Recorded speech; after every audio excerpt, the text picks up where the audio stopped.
Why does absence activate an avoidant person when presence pushed them away? The same person who seemed fine with separation, who appeared unbothered by emotional distance, suddenly changes when you stop being available. They pursue after months of running away. We'll explore the attachment dynamic that makes absence more comfortable than presence for avoidance, then flips that comfort into anxiety when you actually leave, creating the pursuit that seemed impossible before. Picture a thermostat in a room. When the temperature gets too high, it kicks on the cooling. When it drops too low, it fires up the heat. Avoidant people operate with an emotional thermostat that reacts to closeness the same way. Get too close, and their system cools things down. Pull away completely, and suddenly the heat turns on. When someone moves toward them with intimacy and emotion, their brain signals threat. Not danger to their body, but danger to their independence. The response is automatic, not calculated. Their system creates distance without conscious thought, protecting the freedom they need to feel safe. Your presence triggers this distancing response because it feels like too much. Avoidants experience closeness as pressure, even when you're just being normal and caring. Their brain reads your emotional availability as something that might swallow their independence or force vulnerability they're not ready for. So they pull back. They text less, engage less, share less. This isn't a plan or a game. It's automatic protection that kicks in to restore the distance that makes them feel safe. The relationship falls into a rhythm. You move closer, they step back. You want connection, they deflect. You share feelings, they get uncomfortable and withdraw. This creates a loop where you're chasing while they're escaping. During this phase, the distance feels okay to them because they control it. They decide how close things get, they set the limits, they keep the temperature exactly where they want it. This control gives them security. Then something shifts. The pursuing stops. Contact decreases. Attention goes elsewhere. The person who was always available, always reaching out, always trying, stops doing those things. The change is genuine, not performed for effect. This is when everything flips in the avoidant person's experience. The distance they created and controlled becomes distance they no longer control. The space they needed transforms into abandonment they didn't choose. Their threat system, which activated when closeness increased, now activates for the opposite reason. The same internal alarm that rang when intimacy deepened now rings because that intimacy is disappearing. But the threat feels different this time. Before, closeness threatened their autonomy. Now, absence threatens the connection they assumed would remain steady. Understanding what happens inside their system during this shift reveals why the pursuit feels so sudden and intense. Avoidant. People maintain an unconscious map of their relationships. On this map, certain people occupy certain positions. Some stay distant, safely outside their intimacy radius. Others exist closer. But at a distance, the avoidant person manages and maintains. When someone in that closer category pursues them, tries to get even closer, their system registers this as boundary violation. Not because the person did anything wrong, but because the avoidant brain experiences attempts at deeper intimacy as intrusion. But that same map includes an assumption that people in the closer category will stay there, available at the distance the avoidant person set. They believe these people will remain accessible even while being kept at arm's length. This belief operates beneath awareness, forming part of how they structure their sense of security. They need distance, but they also need to know connection exists as an option. The pursuing partner, always reaching out despite being kept at distance, confirms this option stays open. Their presence, even when met with withdrawal, signals that connection remains available when the avoidant person feels safe enough to access it. When that person genuinely leaves, they're not just exiting the relationship, they're removing themselves from the position they occupied on the avoidant person's internal map. The spot marked "Available connection I can access when ready" suddenly shows as empty. This creates disorientation in the avoidant system because it challenges a fundamental assumption about how their relationships work. They thought they could maintain distance while keeping people accessible. The departure proves this assumption wrong, and their nervous system responds with alarm. The panic they experience doesn't come from suddenly recognizing love or finally seeing the other person's value. It comes from loss of control and loss of the safety that control provided. Throughout the relationship, they controlled the distance. They decided when to engage and when to withdraw. They set the pace of intimacy. They determined what got shared and what stayed private. This control made the relationship tolerable despite their discomfort with closeness. They could participate in connection while managing their anxiety by regulating how much closeness actually occurred. The other person's departure strips away this control completely. The avoidant person can no longer decide when to engage because engagement is no longer being offered.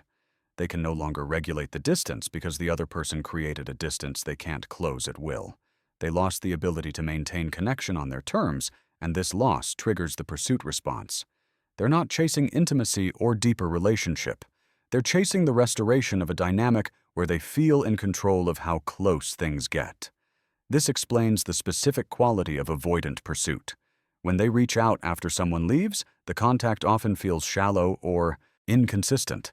They text after weeks of silence, but the messages stay surface level. They express missing the person, but avoid discussing what actually went wrong. They want to reconnect, but resist conversations about feelings or relationship dynamics. Their pursuit aims to bring the person back into position, back onto that map where they existed as available connection, without fundamentally changing the patterns that created problems in the first place. Watch what happens if the person responds to this pursuit by returning fully. Initially, the avoidant person seems relieved and engaged. They might be more responsive, more affectionate, more present than they were before. This phase can feel like confirmation that leaving worked, that they finally realized what they had, that things will be different now. But this engagement has a shelf life. It lasts as long as the avoidant person still feels the fear of loss, still remembers the panic of that empty spot on their internal map. Once they feel secure that the person is back in position, that connection is available again on their terms, the old patterns resurface. Closeness starts feeling threatening again. Intimacy triggers discomfort again. The other person's emotional needs feel like pressure again. The avoidant person begins creating distance again, using the same withdrawal tactics that characterized the relationship before. Nothing in their attachment system actually changed during the separation. Their nervous system simply responded to a threat by trying to restore the previous balance. The capacity for sustained intimacy, for emotional availability, for consistent engagement, these things require development that doesn't happen just because someone left and came back. Some relationships cycle through this pattern repeatedly over months or years. The pursuing partner leaves when the distance becomes unbearable. The avoidant person panics and pursues. The partner returns, believing this time will be different. The avoidant person relaxes back into their comfort zone. Distance increases again. The partner leaves again. The cycle repeats, sometimes with slight variations, but following the same basic structure. Each repetition reinforces the dynamic rather than resolving it, teaching both people that this is how their relationship works rather than prompting real change. Avoidants assume connection will be there when they want it, ready on their terms, accessible when they feel safe enough. They keep distance because they believe they can close it whenever they decide to. Your constant presence backed up this belief. You were always there, always trying, always available despite them pulling away. This gave them security, strangely through your chasing rather than through real closeness. They could stay independent while knowing connection was an option they could use if they wanted. When you actually leave, this belief breaks. The connection they took for granted, the availability they thought was permanent, disappears. The option they assumed they could take whenever they felt ready vanishes. This creates panic because it challenges how they've always done relationships. They need distance, but they also need to know connection exists as a backup. Your departure removes that backup, and their system responds with alarm. The pursuit that follows isn't about suddenly realizing they love you or finally seeing your worth. It's about restoring the dynamic that felt safe to them. They're not chasing intimacy or deeper connection. They're chasing the return to a situation where they control the distance, where connection exists but doesn't demand too much, where they can maintain independence while keeping you available. The panic they feel comes from loss of control, not loss of closeness. This explains why their pursuit often feels hollow or inconsistent. They reach out, they show interest, they say things that sound like change. But watch what happens if you actually come back and get close again. The old pattern returns. They got what they needed, which was restoring their sense that connection exists on their terms. And now closeness feels threatening again. The cycle repeats because nothing in their attachment system actually changed. They just needed to restore the balance where they feel in control of the distance. Understanding this helps you see their return for what it is. It's not evidence that they're ready for real connection or that leaving was the key to fixing things. It's evidence that their attachment system responded to a shift in control. When you were present and pursuing, their system said, "Too close, create space." When you left and stopped pursuing, their system said, "Too far, restore access." Neither response indicates actual capacity for the intimacy and consistency a healthy relationship requires. The pattern shows up in how they pursue. An avoidant person chasing after you acts very different from someone with secure attachment pursuing connection. They might text after weeks of silence, but the texts stay surface level. They might want to see you, but resist real emotional conversation. They might express missing you, but avoid discussing what actually went wrong or what needs to change. Their pursuit aims to bring you back into orbit without addressing the dynamics that created distance in the first place. This creates a trap if you respond to their pursuit by returning fully. You interpret their renewed interest as change or growth. You think finally leaving worked, that they realized what they lost, that things will be different now. But their nervous system hasn't developed new capacity for closeness. It just responded to a threat by trying to restore the previous balance.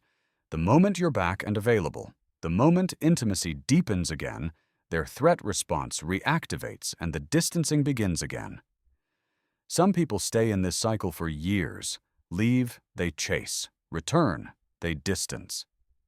Leave. Again, they chase again. Each cycle reinforces the dynamic rather than changing it. The avoidant person learns that pursuit works to bring you back, so they use it when you leave.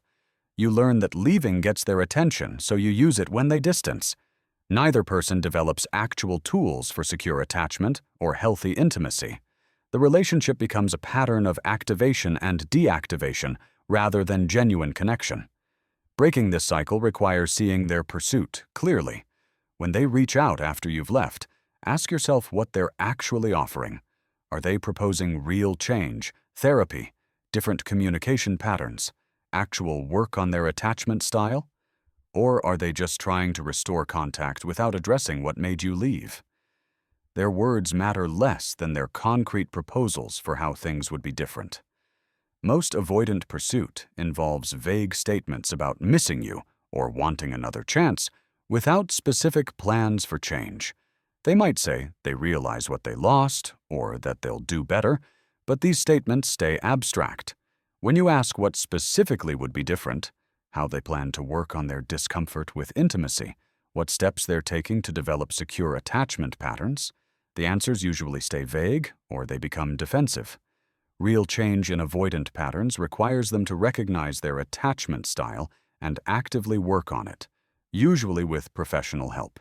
It means building tolerance for closeness, learning to communicate needs instead of withdrawing, developing skills to manage the discomfort that intimacy creates. This work takes time and consistent effort. Most avoidants pursuing after you leave aren't proposing this work. They're proposing you come back and hope things improve on their own. Your departure triggered their pursuit, but your return won't trigger their healing. Healing avoidant attachment happens through internal work they choose to do, not through relationship dynamics that activate or deactivate their threat response. If they're not actively engaged in that work, with concrete evidence of effort and progress, their pursuit is just another part of the cycle, rather than a genuine shift towards secure attachment. This doesn't make them bad people or mean they don't care at all. Avoidant attachment is a real pattern that causes them distress too, even if they don't express it the same way. Their nervous system genuinely responds to closeness as threatening and to abandonment as panic-inducing. They're not choosing these responses consciously. But understanding why these patterns exist doesn't mean you should accept a relationship that cycles between distance and pursuit without real intimacy or security. You can have compassion for their attachment struggles while also protecting yourself from a dynamic that doesn't meet your needs.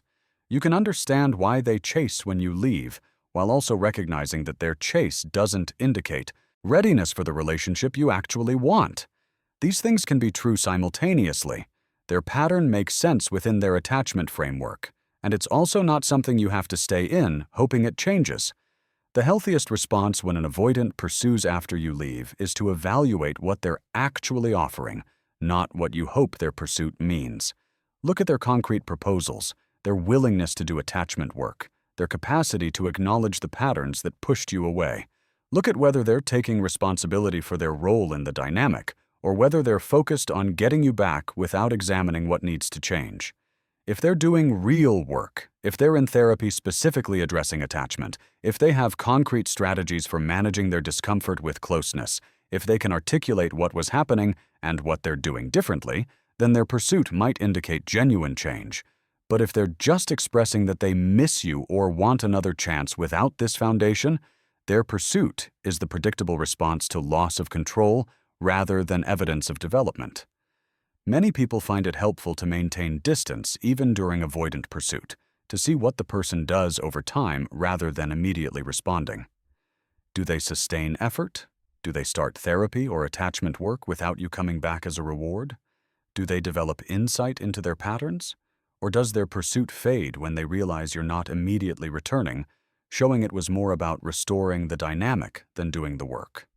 Your leaving activated their attachment system, but it didn't install new attachment capacity. That capacity develops through intentional work over time, through building tolerance for vulnerability, through learning new ways to respond when intimacy triggers discomfort. If they're not doing that work, their pursuit is just their nervous system trying to restore equilibrium, not evidence they're ready for secure, consistent connection. Understanding why avoidants react to abandonment helps you make informed decisions, rather than getting pulled back into cycles that don't serve you. It helps you see their pursuit clearly, evaluate what's actually being offered, and protect your own attachment needs while having compassion for their struggles. You can acknowledge that their reaction is real and understandable within their attachment framework, while also maintaining boundaries that protect you from dynamics that prevent genuine intimacy. The pattern of pursuing when you leave and distancing when you're close reveals the core challenge of avoidant attachment. They need connection to exist, but struggle when that connection gets real. This creates impossible dynamics for partners who need actual intimacy and emotional availability. Understanding the mechanism helps you stop taking their hot and cold behavior personally and start seeing it as a pattern that requires professional intervention to change, not just the right relationship moves from you. If you've experienced this pattern, where someone became interested only after you left, leave a comment sharing what happened and what you decided to do. These situations are complex and there's no single right answer for everyone. If this video helped you understand the dynamic more clearly, hit the like button and subscribe for more content on attachment patterns and relationship psychology. Thanks for watching.